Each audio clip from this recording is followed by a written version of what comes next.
Good morning, everyone, and welcome to our September Pitchmasters workshop. Really thrilled to have everybody here today and hope you're enjoying the summer to fall transition. We have 2 or 3 companies that are here to pitch and excited to listen to what they're doing and provide feedback. My name is Lisa Friedlander. I am with Next, powered by Shulman Rogers. We are one of the sponsors of Pitchmasters, along with our partners, Maryland Tech Council and SeedSpot. I will introduce them in a moment. But Next is an innovative platform for the delivery of legal services to startups and emerging growth companies. I want to take a moment to announce 2 new initiatives from Next that I'm going to be adding to the chat. We just launched Startup U. If everybody or anybody is familiar with Masterclass, this is a masterclass for entrepreneurs. It is a new addition to our website with a series of video content, which is all about how to launch, scale, and grow your company. It is a completely free resource, so please check it out. And then secondly, we have our Seed to Series A roadmap, which is all about all the stops along the way that founders need to be concerned about when they are fundraising. So check both of those out. And without further ado, I'd love to introduce our judges and have them introduce themselves for a moment. Brad Fackler from Maryland Tech Council and Lauren McDaniel from SeedSpot. Hello, everybody. Glad to be here. As Lisa said, I'm Brad Fackler. I represent the Maryland Tech Council. The Tech Council is the largest trade organization in the state of Maryland for life sciences and technology companies. Thanks, Brad. Hi, good morning, everyone. My name is Lauren, and I am with SeedSpot. SeedSpot is a nonprofit business accelerator and incubator for impact-driven entrepreneurs. So we have a special angle with social impact and early stage. I'm looking forward to hearing your pitches. Terrific. Welcome. All right. If everybody, Ronald Anderson is going to be up first. If you can just keep yourselves on mute while Ronald is speaking. Ronald has 6 minutes-ish to pitch, and then we will provide some feedback. So Ronald, whenever you're ready, the floor is yours. Okay, let me get things going here. All right, good morning, and thank you for this opportunity to present Rhythm Biologics. My name is Ronald Anderson, and I'm one of the co-founders, along with my partner, Kevin Donahue, who is a medical doctor. We are addressing a subsegment of atrial fibrillation, but atrial fibrillation overall is known to affect about 30 million people. Actually, this is an underestimate of people worldwide. It's an abnormal, fast heart rhythm. It's chaotic, it's fast, and it can be debilitating. It affects blood flow, increased risk of stroke, heart failure, and death. A subset of this that I mentioned is AF developing shortly after a cardiac surgery procedure, which is referred to as postoperative atrial fibrillation, or POAF. There's about 1.2 million of these types of procedures done a year. With 30 to 40% of the patients undergoing this procedure will develop this POAF within about 2 to 14 days of the procedure itself. In the US annually, about 135,000 patients will develop this, and in the world, about 360,000 patients on a worldwide basis. Prevention methods hasn't worked. The incidence of this hasn't changed in about 30 years. The treatment after the atrial fibrillation development does not prevent these adverse effects. And the impact is pretty serious onto the healthcare systems economically by increasing the length of stay in a hospital of about 2 days and an incremental cost burden onto the US healthcare industry in the area of $2.2 billion a year and about $6 billion worldwide. Actually, using a gene therapy would prevent the risks of stroke and the other potential risks previously mentioned.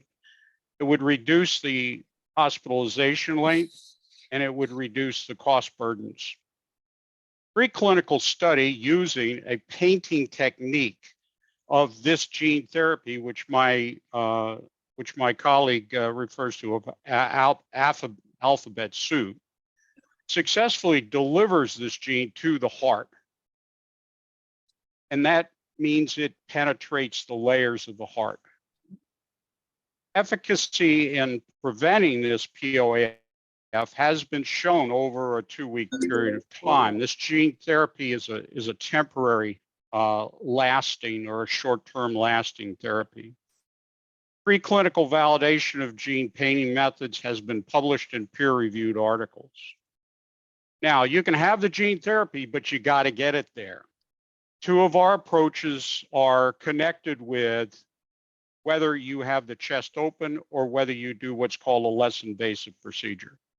The Safe Brush, which is a proprietary design and multiple configurations packaged in a TheraKit, which would include the gene therapy itself, would be for the open chest.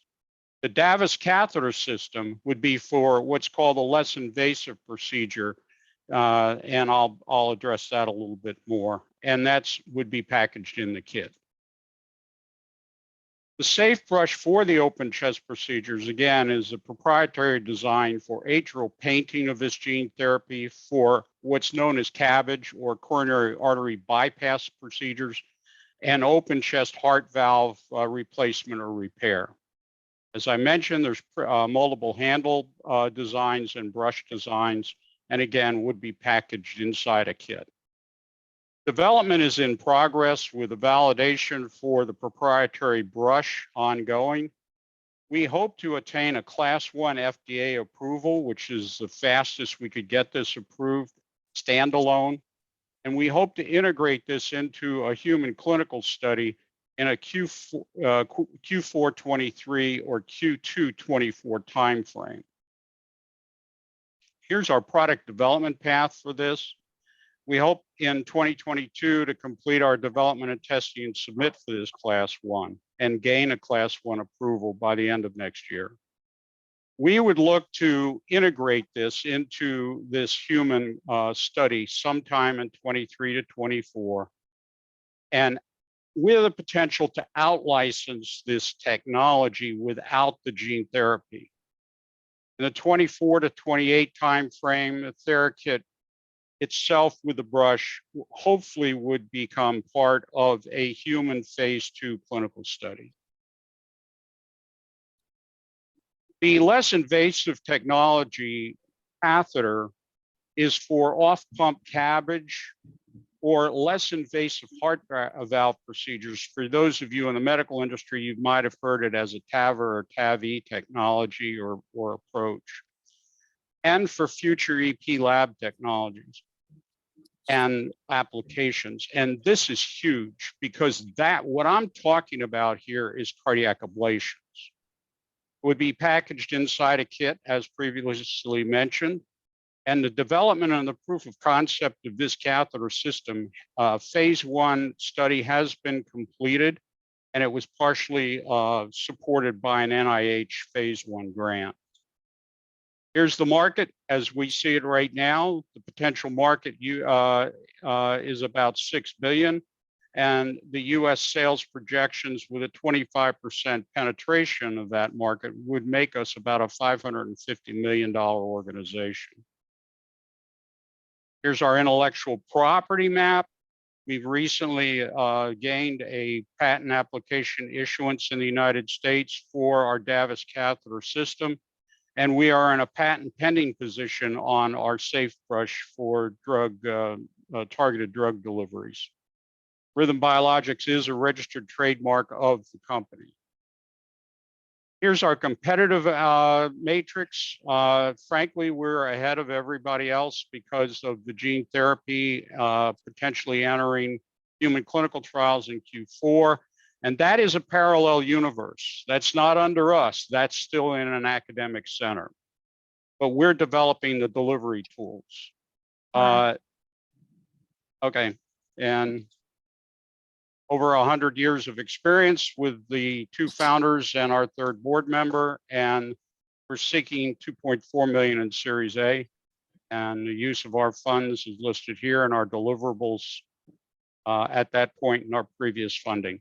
So thank you very much. Sorry for the time. No worries, Ronald. You were getting close to 8 minutes there, so but no problem. Brad, Lauren, anybody want to kick us off for feedback for Ronald? No, Lauren, I'll be a gentleman and let ladies go first. How's that?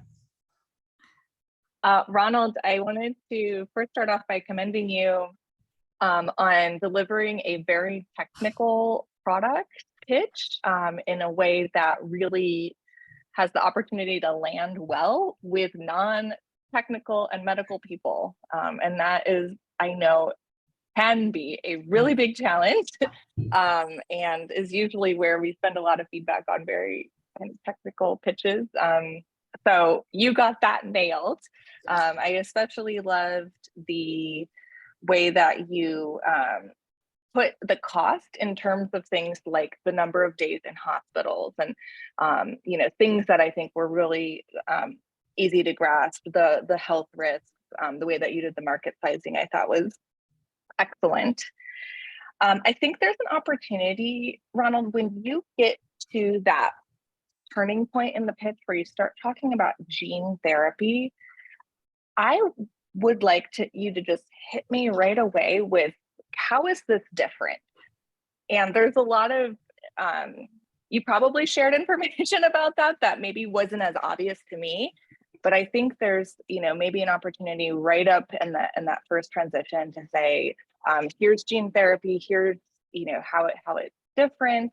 And maybe even, maybe this was said, but I think I missed, you know, trends around it, prevalence right now, like current technologies, and just kind of, you mentioned like this alternate universe at one point. I think that might be connected, but just again, from someone who is completely unfamiliar with this, would just love to hear, I think at that point in the pitch, like, let's change to this new way, and here's where we plug into that.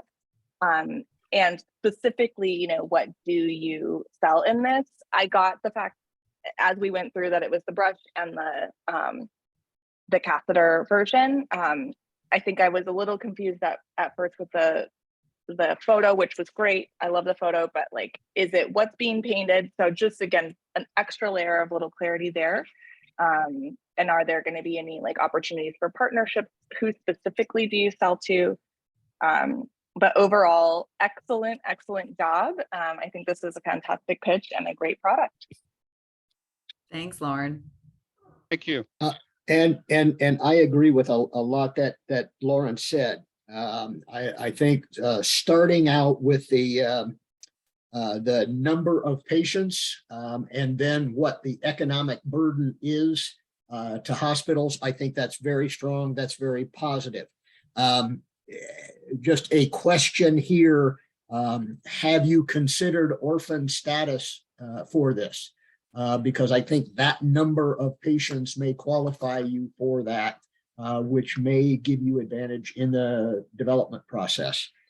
The one negative that I would say is that we were a fair way into the presentation before I actually knew what it was you had here. What I thought it was a treatment for the atrial fibrillation post-op, but what it is a delivery device. Am I correct on that? Is that right? That is partially correct. Okay. We're really delivery device and kit because we want to integrate the gene therapy into the kit. That's where the end value is going to be. Okay. So thank you for clarifying that. One other piece of advice, and that comes from my history, where I worked for a company that launched a product for that would prevent deep vein thrombosis after surgery, blood clots. What we ran into were surgeons that said, my technique is so good, I don't cause that. And that strikes me a little bit here that you may have the same kind of thing, because in the medical world, surgeons have huge egos, cardiac surgeons have huger egos. And so it's something that I think you want to have, that you want to keep in mind, and potentially involve surgeons in this process as you go through the development. We're there with you. Okay. And if you mention postoperative atrial fibrillation, any cardiac surgery, they're going to roll their eyes because it's a huge problem. The biggest problem is right now is how do you deploy this? And we know that because the first in human clinical trials should start in Q4 of this year, and they've already started to in-service cardiac physicians, and I won't bore you with the details there. Okay. The fact that you're doing that is, the fact that you're doing that is good. One other thing, Lisa, just if I take a minute, please I want to thank you, Ronald. This is the first presentation in a long time that's in my strike zone here, having grown up in the biotech and pharmaceutical industry. It's nice to see one of those. Well, we'd love to connect offline if you'd like. I would like to do that, because I think there is a program through the Maryland Tech Council that may help you, and that is our venture mentor service, which surrounds you with a group of advisors, and I think that might be very helpful to you, particularly as you're going forward to raise $2.5 million. Yeah. Absolutely. And before we move forward, Brad, there was a question from Catherine in the audience, so to speak. Can you explain orphan status? You had mentioned Ronald might be available to him. Can you, for the rest of us, can you explain what that means? Okay, yes. That is a status that was defined by the FDA for therapeutics and devices that treat conditions that are in small numbers of patients, and so it is one that is meant to